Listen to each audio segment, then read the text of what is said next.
We'll be looking at budgeting. We'll be looking at credit, as well as cybersecurity, which not only helps you personally, but professionally as well. And so let me share my screen here.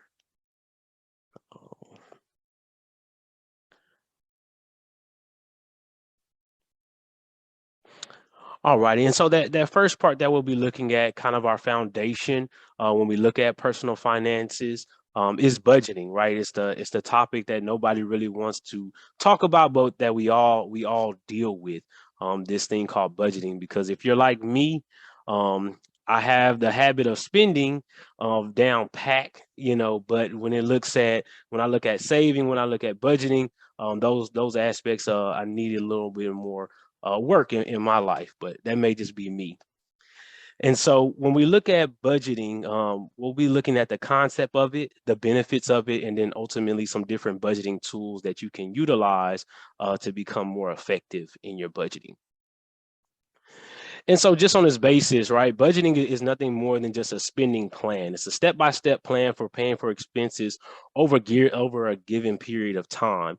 And so also the most important thing about a budget, right, because it's what you have coming in versus what you have going out.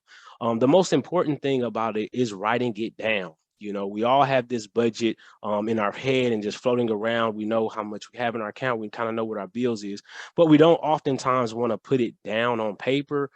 Sometimes it's because we don't really truly know what's out there. But kind of majority of the time, right, we don't want to see what our true financial picture is. We just want to live in this happy ignorance, or as they say, ignorance is bliss. But we want to live in this state of happiness, not knowing that, hey, is there more month than money, or where do I truly stand? So the most important thing I want you to remember is that a budget is something that you write down.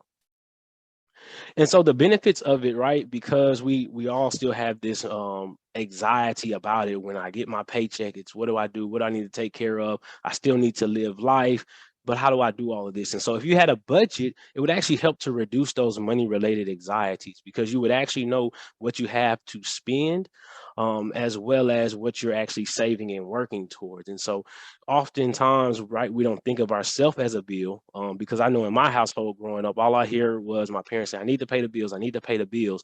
But I oftentimes never heard my parents think of themselves, or list themselves out as a bill. And so when you have this budget, you do need to factor in the fact that you need to pay yourself first. And so having that budget is going to reduce that money related anxiety, gives you control over your financial situation, because you know exactly what's coming in, you know exactly what's going out, and you know exactly how much is left over to live life and to have fun. Because by no stretch of the imagination am I saying save everything and just lock yourself up in the house, right? But you also have to know how to live within those means, as well as moderation.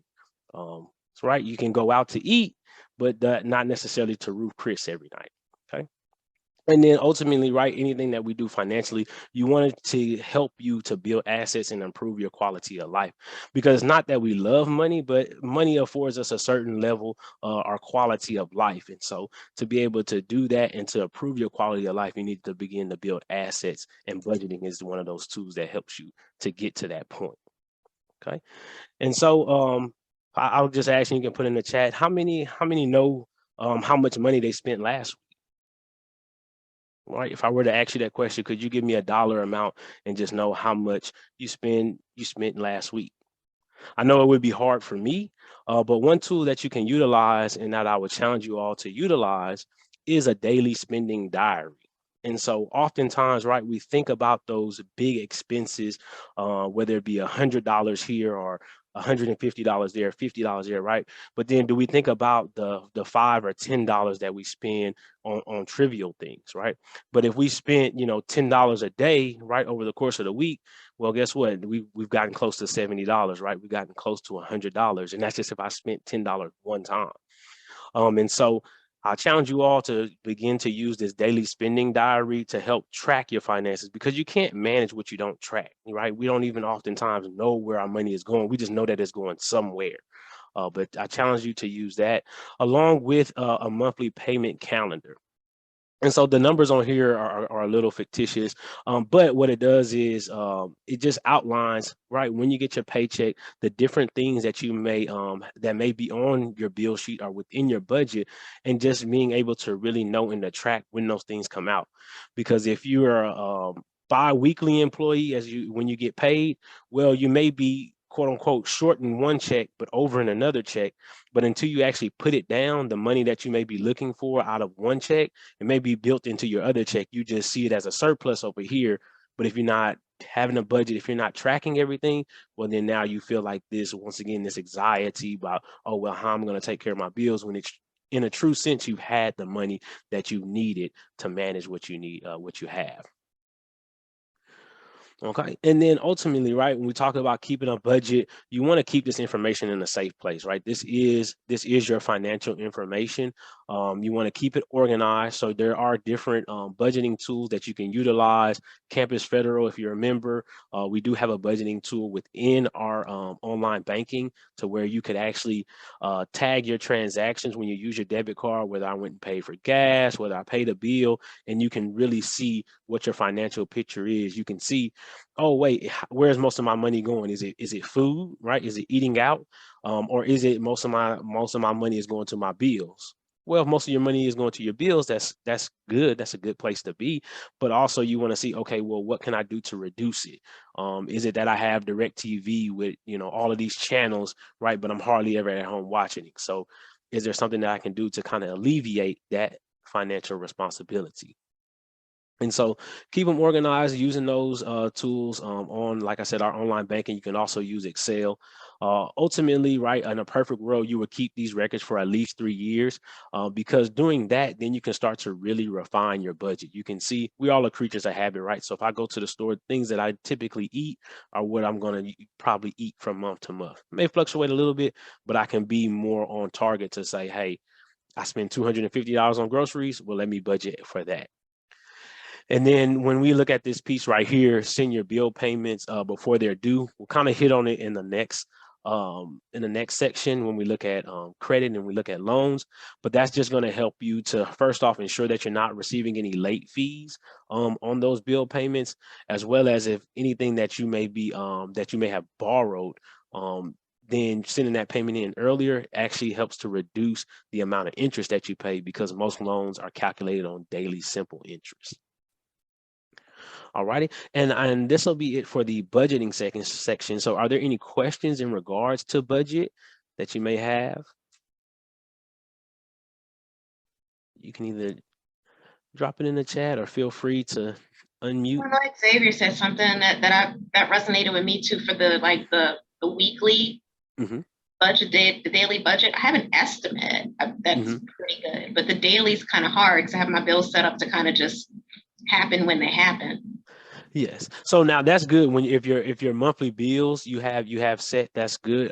But you want to start looking at where is the other money going, right? So is it that I'm going to the Union and I'm going to Chick-fil-A? Is it I'm stopping here at Starbucks and getting coffee, right? And so ultimately, if I don't have a financial goal that I'm trying to reach, then it may be easier for me to just go and spend money, right? But if I know, hey, I want to go to Cancun for the summer, well, and I know every time I go to Chick-fil-A, that's taken from my Cancun money, right? I need to know exactly what it is that I'm spending, as well as having that financial goal.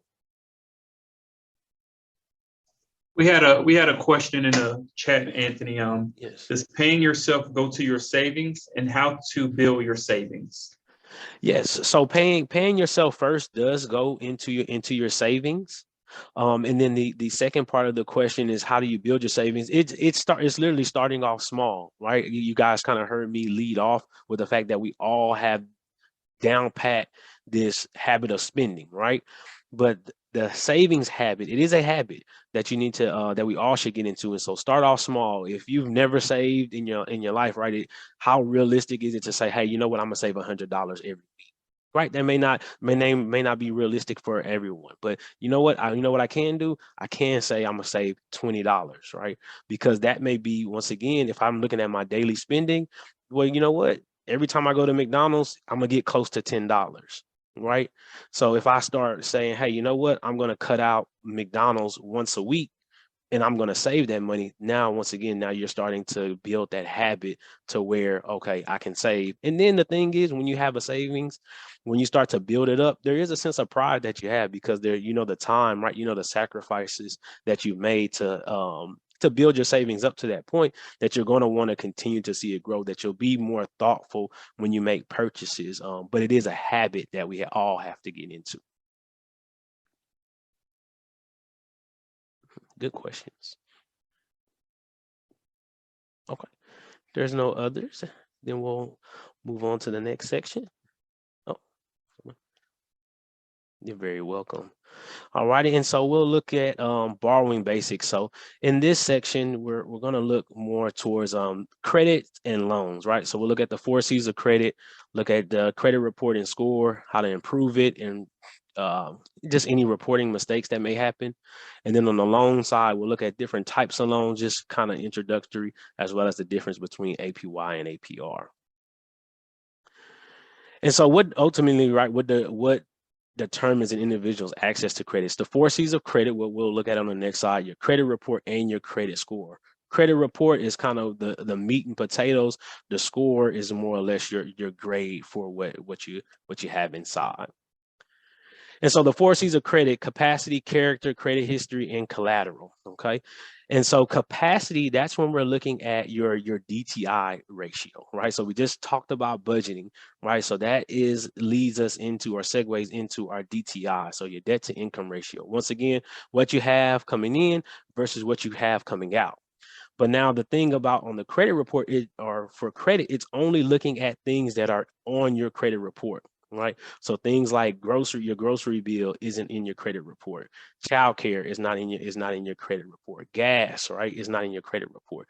So here at campus, one thing that we kind of strive for our members, or the area we strive for our members to be, is no more than 50%, right? Because it's not accounting for those other life expenses. So half of what you have coming in is going out.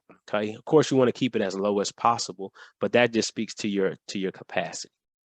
Your character, once again, that's you as an individual. It's kind of tied in with your credit history, right? Your credit worthiness. Do you pay your bills back on time? You know, are you actually lowering your capacity? Are you using your credit cards a lot? All of those things kind of go into your character and your credit history. Okay. And then the last part of it is collateral. So, right, we'll look at some different types of loans, secured and unsecured, but collateral ultimately is there anything that's backing that loan? Okay. Whether when you look at an auto loan, where the car is collateral, a mortgage, the house is collateral.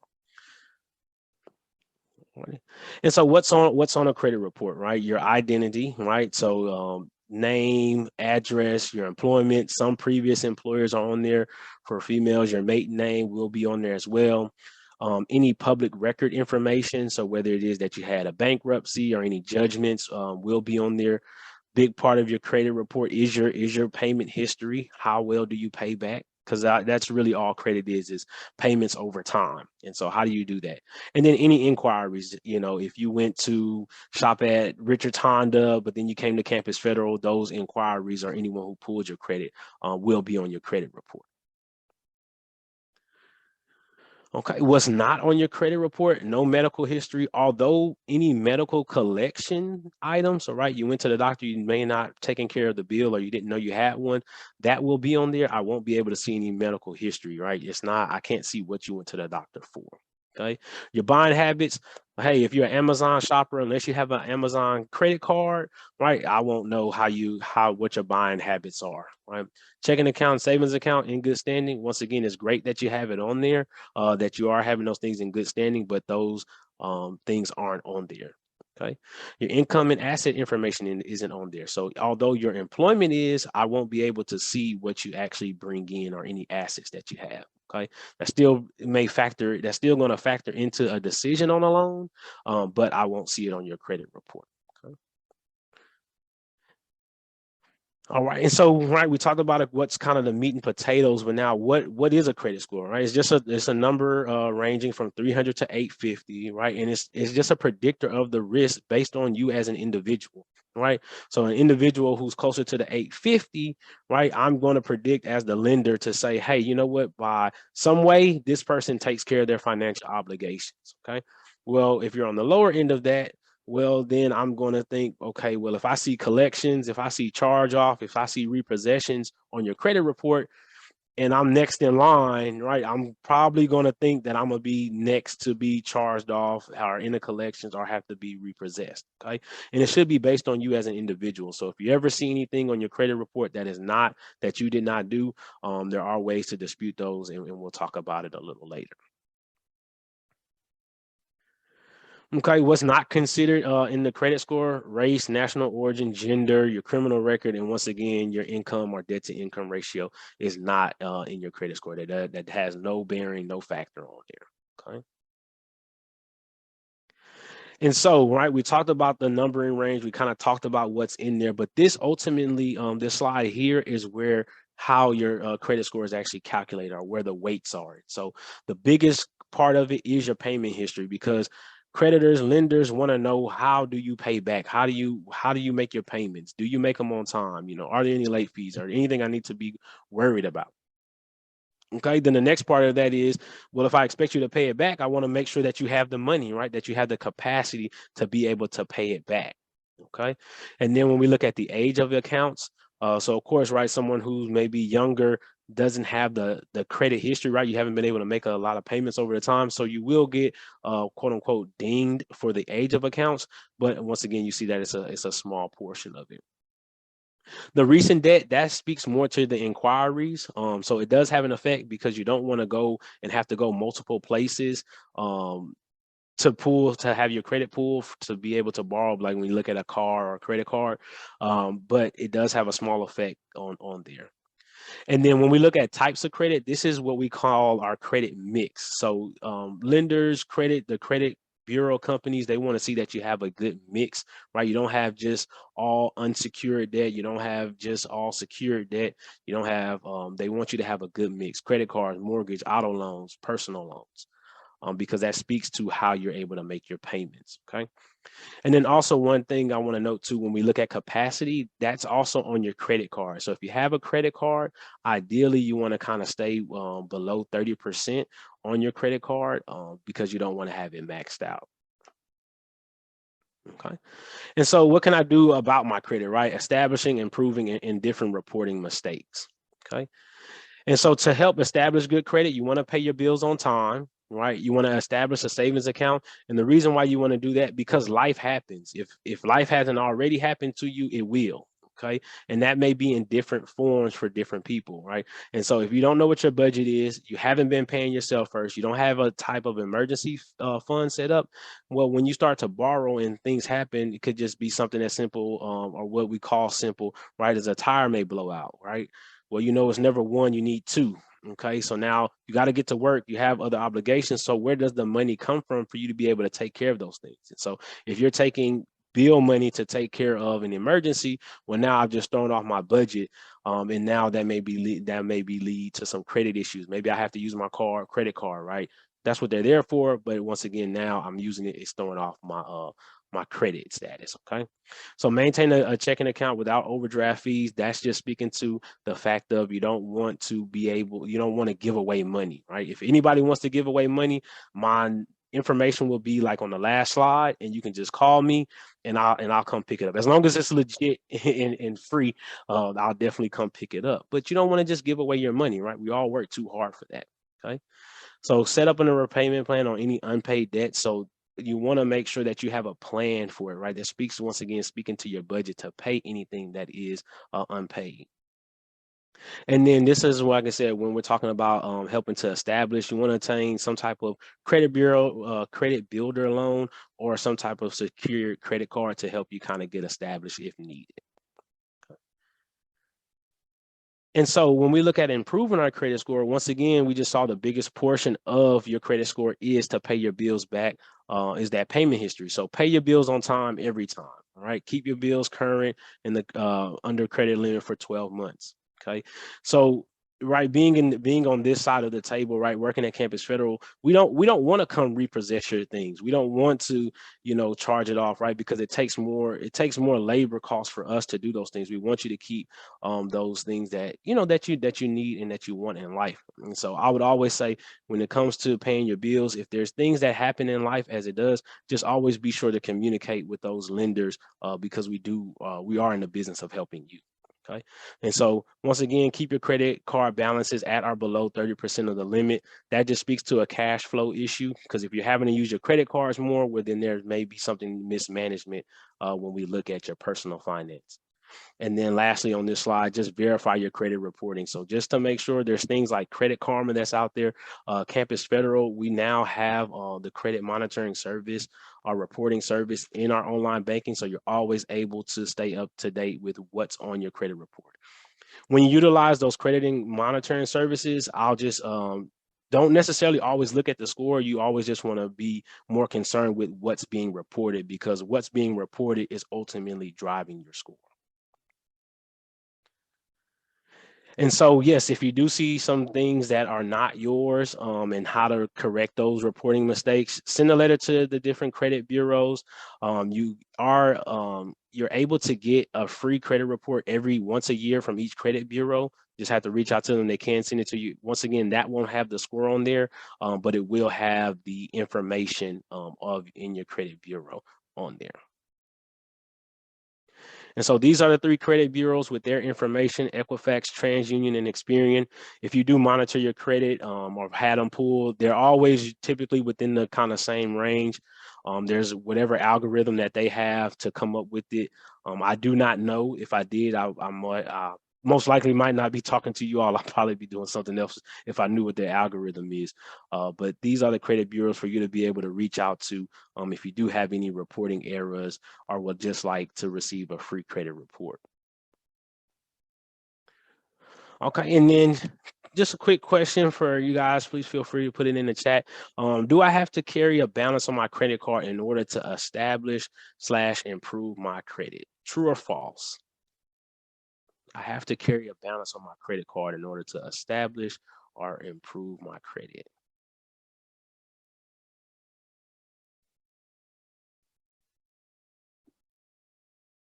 Yes, false. It is false. Good. I'm glad you guys know that. So yeah, you don't have to carry it. As long as you have that line open. If it's a zero, if you don't have any payment that needs to be made, you are meeting your financial obligation to that lender by not having to pay it.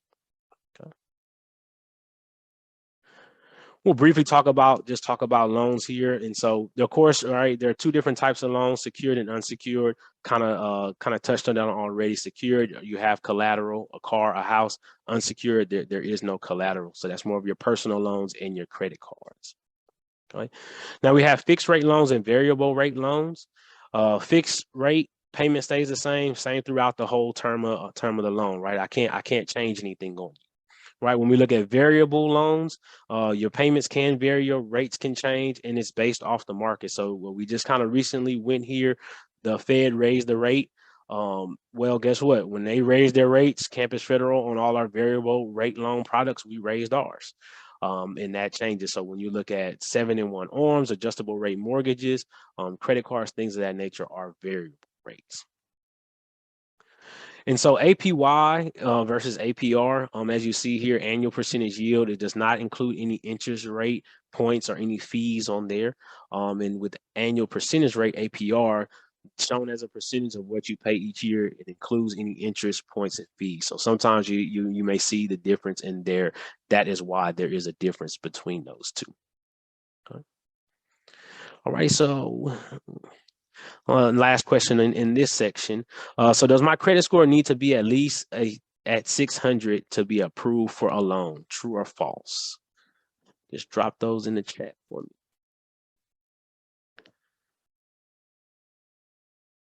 True or false? My credit score needs to be at least 600 to get approved for a loan. False. Correct. It is false, right? My credit score doesn't need to be at least 600 to be approved for a loan. Now, my score being 600, it will be how the loan is priced, right? That's depending upon what rate you may get. But to be approved for a loan, you're looking more at the credit history more than, once again, your credit score that we talked about. So we have any questions in regards to credit or loans? Could Anthony, like if so say, I mean, you have zero balances on credit cards, but say you have, I don't know, 10 or 15 credit cards, with with the ability to kind of have money at your disposal, can that Yes. impact you in a being approved or for certain loans? Yes, so that's going to get more to your capacity piece of it, because you are I'm going to look at, well, like you said, once again, you're able to charge up to this amount, so that's going to have an effect that way. And if your income doesn't support what you're able to charge, then yeah, you may be declined on the for a loan just based on that. But yeah, you'll still be building credit though. So the next question to that is, if I cancel credit cards, I mean, I came in a little bit late, will that have an impact as well? So closing accounts does have an effect on your score, right? And then it's more going to look towards that the age of accounts. So if it was a card that you've gotten, your first credit card, right, and you lose all of that history, well, you're going to be negatively impacted. But once again, that's just where it's on the individual to see, hey, what's my situation? Do I need to increase my DTI or lower my DTI ratio by closing this? Or maybe I close another card. That's what I would encourage. If you do have to close a card, close the one with the shortest amount of history. Okay, because yeah, you'll lose all that history and yes, your score will eventually come back, but it just will take time.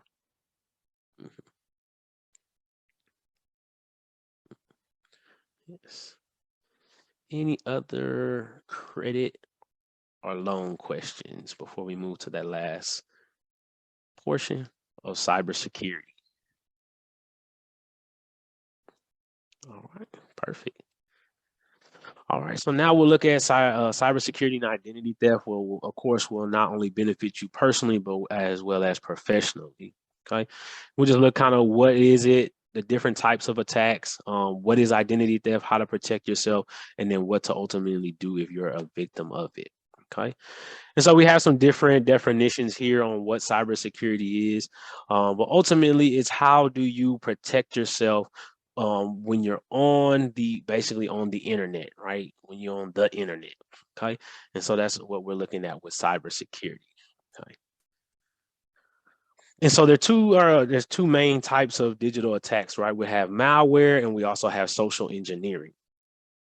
Okay, malware, just a catch-all term for any type of malicious software designed to harm or exploit your device or service network. Okay, and then ultimately, hackers or cyber criminals are trying to get data from financial, healthcare, email, personal stuff, so that way they can use it for their financial gain. Okay, and so we have some different type of examples of malware. We have adware, ransomware, viruses, and bots. And so when we look at adware is more or less those pop-ups, right? Those pop-ups that come up on your phone, they come up on your computer. Some of them are, right, just general ads, but some of them, if you click on them, right, they have links and they have all type of malicious software designed in there to be able to take over your computer. Ransomware, that first part of it is just what it is. Ransomware is someone trying to take over your computer and basically locking up the data, locking up your access until they are paid for it.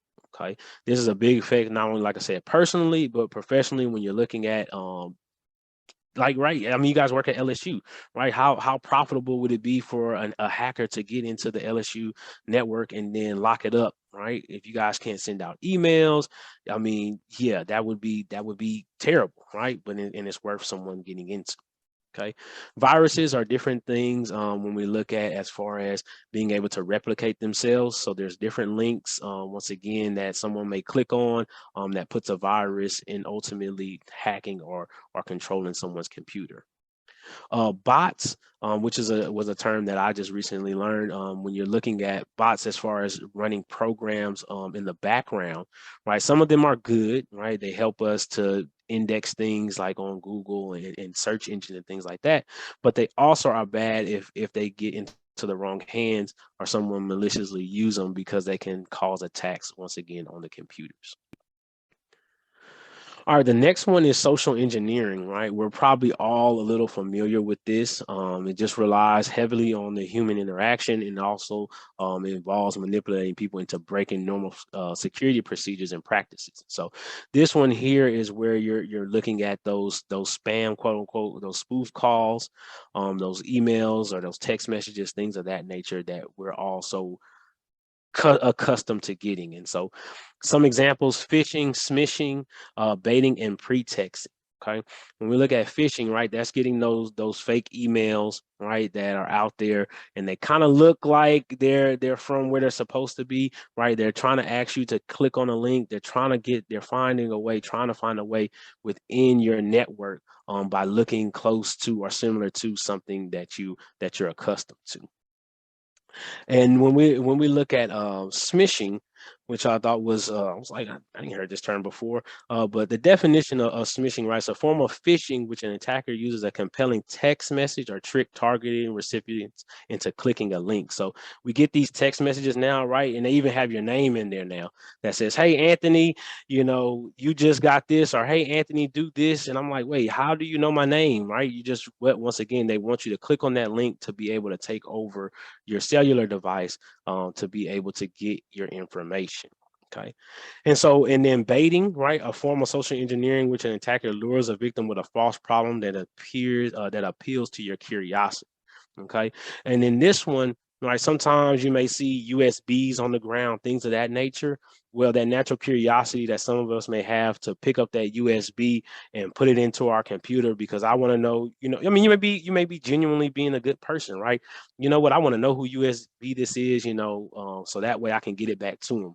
Well, a cyber criminal knows that. They leave it there. You put it into your computer, and then now you have this issue with your device. Okay. And so pretextings, right? This is where it's a type of social engineering in which an attacker tries to convince the victim to give up valuable information or access to their service or system. They kind of give you this pretext, they give you this story, right? And that's where it comes from. They cast the attacker in the role of someone in authority who has the right to access the information being sought, or can use the information to help the victim. And so this is where we kind of look at some of our elders who kind of get into this or fall into this pretexting, right? They call them with some sense of urgency. They act like there's someone that they're not, to all intents and purposes, to be able to get the information that they need. Both of these different types of malware and social engineering are designed to, once again, get into your system and get into valuable information. And so once they get that valuable information, then this is where identity theft can occur. Okay, when someone using your personal or financial information without your permission, that is the definition of identity theft.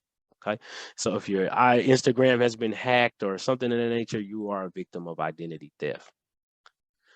Okay, and ultimately, right, why do they want to get this? They want to buy things, they want to get new cars, they want to open up different things, they want to get your tax refund, get insurance, right? And then ultimately, right, they can pretend to be you if you're arrested. So it's not all the time just trying to get financial gain. They also want to pretend to be you in the case of something happens. So we need to protect our identity. And so ways that we can prevent identity theft. So never leaving your purse or wallet in your vehicle. We had, even at Campus Federal, right, we were a victim of someone stealing purses and wallets. We call them the felony lane gang. They would steal IDs. They would go into the last lane of the drive-through. They would dress up similar to our member who was on the ID, and they were able to perpetrate fraud here locally by being able to steal that identification. So make sure you go through your mail every day. Trash, right? Don't just toss those things out. If you're fortunate enough to have a shredder at your workplace, I would encourage you to bring it in. If you have documents, Campus Federal has a shred bin. You can bring it in. We can put it in our shred bin to be able to take care of those items for you so they don't fall in the wrong hands. So if you guys are like me, right, we all got that one password like that nobody can break, right? Well, although it's convenient for you, try to use different passwords for your different online accounts, right? We've seen data breaches happen at multiple places, companies that are out of our control, and so if they get your credentials, right, they can ultimately get into everything that you have. Okay. And then when all possible now, try to use your biometrics, your face recognition, and your fingerprint. We just talked about phishing. So kind of with another point to that, just hover over any links before you click them. If you get an email, you get a phone call, anything that you weren't expecting, and even spoofing, right? We talk about phone calls. If you get a phone call from Campus Federal, say, hey, can I call you back, right? And then you find the number and you call them back, right? Okay. Right. Just I always say trust but verify, right? So just making sure that you're taking those necessary steps to help to prevent fraud from happening, because we all get in this hustle and bustle and go mode, but sometimes we do need to slow down. Okay. And so just some other best practices in addition to those: when you're making your payments, make sure if you're using your debit card, you go places, sometimes they say that their card reader isn't working, try to use, different forms, using Apple Pay, using the chip, right? Because all of those are token based transactions, meaning that there's only one time that they can use them. And so if someone were to break into that, they wouldn't be able to use it again, because in that magnetic strip that you're swiping, it has all of your personal information. It has your name, it has your address, it has your zip code, it has expiration date. And those are all information that a bad guy can use to once again perpetrate fraud and commit identity theft. So we have service called bill pay. So if you're still using personal checks with all your information in there, personal and your banking information, I encourage you to kind of try to navigate away from that and use a bill pay system, because it sends out the bank information versus yours. Utilize Zelle for any person-to-person payments. I don't encourage Cash App. So if you have Cash App, you already know if you've ever made an error, there's no one that you can call should you have that error. But using Zelle on a financial platform, you will be able to recover those funds more times than not. If you're an online shopper, use a specific credit card or a gift card to make online purchases. So if something gets compromised, it's not your personal information that you pay your bills out of. It's another card that just has a set amount on there. And if you are ultimately a victim of identity theft, contact your financial institution or company where the fraud occurred as soon as possible. And in extreme cases, you may even need to change your driver's license and social security number. I had a member who had to basically prove that they were themselves. So I definitely encourage you, if it happens, contact them as soon as possible. Okay. Report it. You also can put a freeze on your credit report or alert on your credit report, going to those different bureaus and just letting them know, hey, identity was stolen, and they'll definitely put those things on there for you. Okay, and if you liked any of the information or want more information, there is a free educational online tool that we have. Going to campusfederal.org, under our Learn tab, you can log into this financial fitness center. You can learn about budgeting, you can learn about saving, you can learn about investing, different things, different financial topics, and all for free, like for real free. Okay, it's not put in, you won't have to put in your credit card information and get charged later. It's really free. Okay. We do have a couple locations throughout Baton Rouge. We have, of course, 2 on campus, as well as 4 others throughout the Baton Rouge area. Any additional questions in regards to cybersecurity or any of the other topics that we covered?